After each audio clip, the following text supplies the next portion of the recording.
Welcome to Crossroads. The Chinese Communist Party is turning to an odd source for its propaganda: travel vloggers.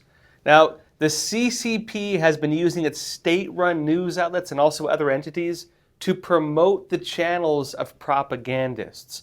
And while the Chinese Communist Party's, focus on travel bloggers have become kind of the face of this program, the CCP is also extending this into a broader network of reporters, podcasters, presenters, influencers, and others who it's using as tools to promote its propaganda by proxy. Now, these operations have been allowed to take place mostly in the open, but they could also run into similar pressure on things going after, for example, Russian disinformation and other things, because many people now are being charged criminally for allegedly working as foreign agents for Russia for doing very similar things. Now, first on the sudden influx of these travel vloggers going to China. The Chinese Communist Party has lifted visa restrictions for many countries, and this is causing a, quote, travel rush. Now, Chinese media have this to say. This is South China Morning Post. They say in an opinion piece, "I never expected that foreigners could become the strongest spokespeople for China. On YouTube, I've come across video headlines such as, 'China is not what we expected. I was wrong about China, so I came back.' And 'the media doesn't want you to see this in China,' made by foreign vloggers, some of whom have many followers." And notes that a China travel rush is underway, thanks in part to China rolling out a visa-free 24-hour transit policy for people from other countries around the world at all of its accessible exit-entry ports. And that's the key word here, because it only lets them into certain areas. You're not allowed to travel to some key areas, notably. And if you do, you're going to be hounded by Chinese authorities. Now, it notes that 41 such ports encompassing 19 provinces, autonomous regions, and municipalities have implemented a 72-hour or 144-hour visa-free transit period for foreign nationals from 54 countries. Now, in this piece, they actually go on and talk about, Xinjiang and how some of these travel vloggers are going there. Xinjiang is, of course, where you have the persecuted Muslim minority, the Uyghurs. And, of course, the Chinese Communist Party has large-scale systems to monitor them, track them, persecute them, enslave them, and so on. Of course, you're not going to see all of that if you're just walking through the main areas where you're permitted to go. There are key areas where you're not going to be allowed to go, just like with Tibet. But, as these travel vloggers go to these places, they're just showing the part the Chinese Communist Party wants the world to see. And then they're basing, of course, the propaganda based on what the CCP is allowing them to show, which is, of course, where it gets a little complicated. Now, as you'd imagine, there's a lot more to this. This is tied to a big propaganda push, not from these vloggers, but from the Chinese Communist Party itself. New York Times said this. They said, "China in recent years has encouraged locals to treat foreigners as potential spies, expanded its surveillance state, and expelled or arrested journalists at Chinese and foreign media outlets.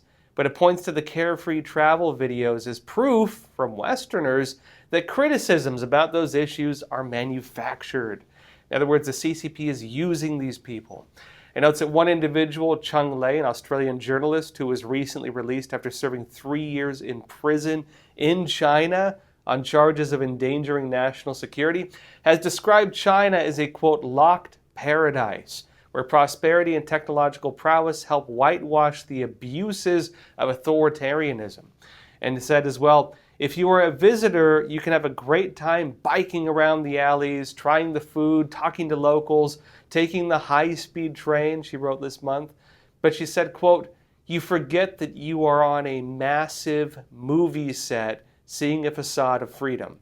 And it's inevitably, though, as China is allowed in more foreign visitors and cameras, it becomes harder to shape the narrative that emerges. Some bloggers have shared experiences that the government is less eager to promote.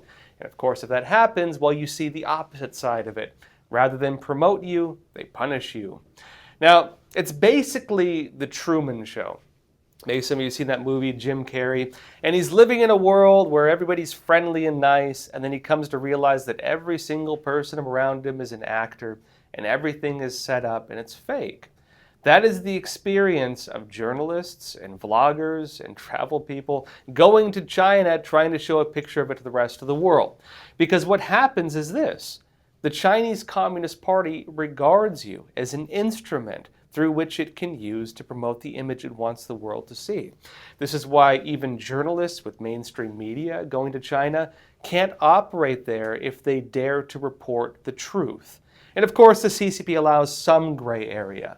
One of the ironies of New York Times promoting this, for example, is New York Times regularly promotes Chinese propaganda as well, including notably on its human rights abuses, showing the CCP side but not the actual side. Many news outlets take money from the Chinese Communist Party, notably through things like China Daily, including printing inserts of straight-up Chinese propaganda. And the irony of this, well, look, you have people on the other side promoting, for example, like Russian propaganda, which I think is just as problematic, but people facing criminal charges for that and going to jail possibly for it. But you have people promoting the CCP's propaganda with just as deep ties, not facing any kind of repercussions. Now, when it comes to, of course, these individuals going to China, this is not something new. During the Soviet Union, you had the same exact issue. You had journalists from New York Times and Time Magazine and Look Magazine going to the Soviet Union and showing this beautiful image of what communism really looks like, they were telling people.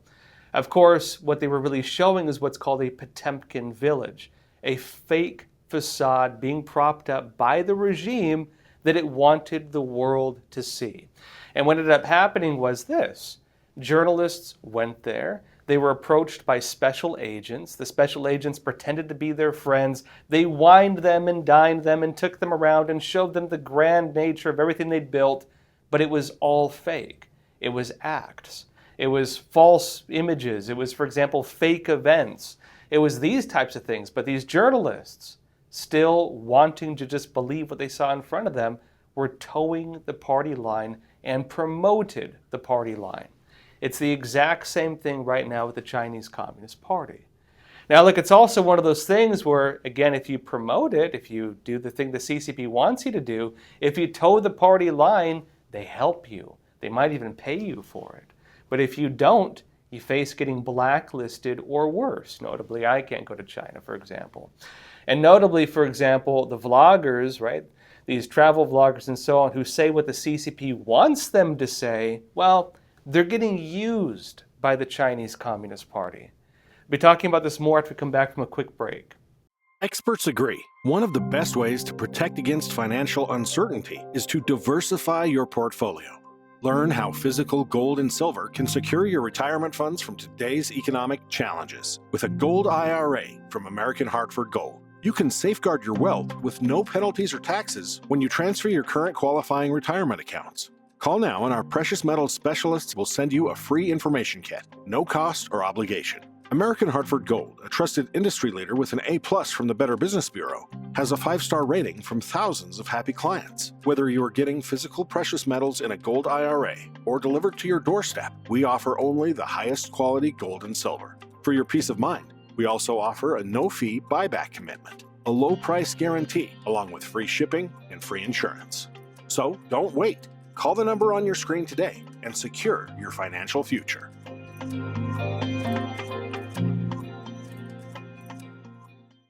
Welcome back. The Chinese Communist Party is a new tool for global propaganda. Travel vloggers. Now, any individual, these foreigners who go to China traveling around and showing images of all the things the CCP wants to see, they go and post about their experiences in China, and they have become the face of the Chinese regime's newest influence operation. The CCP has been using its state-run news outlets and other entities to promote the channels of these individuals who speak highly of the Chinese Communist Party and of the clean image that the CCP wants the world to see. And they're moving the spotlight away, notably, from the Chinese Communist Party's human rights abuses, sometimes even actively doing it, saying, hey, look how nice Xinjiang is. There's no slavery here. There's no human rights abuses here. Of course, they're not going to see it on the streets. But what's happening is they go there, they report on it, and even, again, foreign media does the same exact thing in some cases. And while the pro-CCP travel bloggers have become the face of this program, the CCP, notably, is extending a similar system to use a broader propaganda network of reporters, podcasters, presenters, and influencers using foreigners as the face and the tools of a global propaganda campaign. And these campaigns notably have been allowed to take place largely in the open. Unlike with Russian propaganda, these individuals, at least not yet, are not facing criminal charges. And something else to note about this travel propaganda, this whole tactic of the CCP. The vloggers who say what the Chinese Communist Party wants them to say are getting used by the Chinese Communist Party. In fact, BBC said this. They said YouTube labels Chinese state media, like broadcaster CGTN, as government-funded, but there is little policing when it comes to individuals promoting similar narratives. Notice some vloggers are suspected of cooperating with state-owned outlets to spread China's rhetoric to the world, but it's far from clear what really motivates them or how effective the strategy is. Now, notice this. It says, coordinated videos have recently been appearing on foreign vloggers' channels to counter investigative reports from independent media on the treatment of China's Uyghur community in its northwest Xinjiang region. And they have subsequently gone on to appear in videos for Chinese state broadcaster CGTN. So in other words, as again, Congress makes bills condemning and even sanctioning the Chinese Communist Party for, again, forced labor, slavery, for things like forced organ harvesting, for other human rights abuses, as they go after them and as journalists, actual journalists, investigate and expose these things. You have these YouTubers going to China, oftentimes in some cases even paid for by the Chinese Communist Party, promoting a very different image, where they just show the facade, they just show the surface, and then based on the surface, try to deny the investigative findings of human rights abuses. Things, again, you're not going to see if you're going to like restaurants and walking around the street. But these individuals, of course, after, again, broadcasting this other image, just the facade, then go on Chinese state media and, again, try to convince people on TikTok or Twitter or whatever else that it's not really true, that none of it's true because they went there and ate at a restaurant. That, again, the CCP uses them to state those things and toe that line and convince young people, mostly on these channels and social networks, that the media reports of human rights abuses are just not true. Now, many of these YouTubers, it says, have hundreds of thousands of subscribers, and their videos are fiercely promoted and commented on by nationalist users. Now, when it comes to the Chinese Communist Party, a lot of that is not grassroots. When you have these quote-unquote nationalist users, they of course mean Chinese individuals who in China promote and spread and comment on these articles or videos. Now, with the Chinese Communist Party, some of it may be actual people, but they also have what's called the 50-cent army. The CCP has thousands, tens of thousands of individuals, some put the number higher, who it pays money to go and promote things like this. They leave comments on YouTube videos, for example, and they get paid per comment. They promote it, they spread it, they post it on social media. And every time they do that, the Chinese Communist Party has a system where it pays them. But you have these vloggers and so on making their videos, and they have people pouring money in. They're not understanding some of those individuals are Chinese Communist Party agents. And this is where it gets complicated because, again, we're seeing people doing the exact same thing tied allegedly to Russia, facing criminal charges, working as agents of Russia. But people doing the exact same thing, sometimes even more in the open and sometimes even far worse, working with the Chinese Communist Party and its agents, not yet facing criminal charges. Now, notice here, there appears to be a growing network of foreigners being pulled into Chinese state media campaigns. On its website, CGTN says it currently has more than 700 global stringers worldwide, to whom it offers international visibility and bonuses. In other words, the CCP on its side does this openly. The Chinese Communist Party on its side, and this is just one of its state-run media, CGTN, uses individuals and it offers them international visibility. In other words, they promote the channels and bonuses. Read that as you will, right? Now, it notes as well that it aims to expand its influencer pool further by offering cash rewards of up to $10,000 to reporters, podcasters, presenters, and influencers who join its newly launched Media Challengers campaign. Now, in some cases, again, if you're working for a state-run media and you're doing this, you would have to register as a foreign agent. The question now is, are these podcasters, YouTubers, journalists, and so on registering as foreign agents when they jump on board with this, or are they concealing the payments, right? Now, what's interesting here is that there are people, again, being charged criminally with acting as foreign agents for things almost exactly like this. Even people with alleged financial ties to Russia's RT, again, state-run to an extent Russian media, are facing criminal charges. But here you have a media, a Chinese one, that is more directly state-run, even more so than RT, having programs openly paying journalists, podcasters, vloggers, and so on, working with them, promoting them, bringing them on their channels, using them openly and saying they'll even pay them and promote them, not yet facing criminal charges on what is almost the exact same issue, but even further because it's more directly tied to the CCP. Now, look, given that the CCP, Russia, and Iran, notably, are being accused of spreading election disinformation, right? These types of soft power operations are drawing the attention of authorities.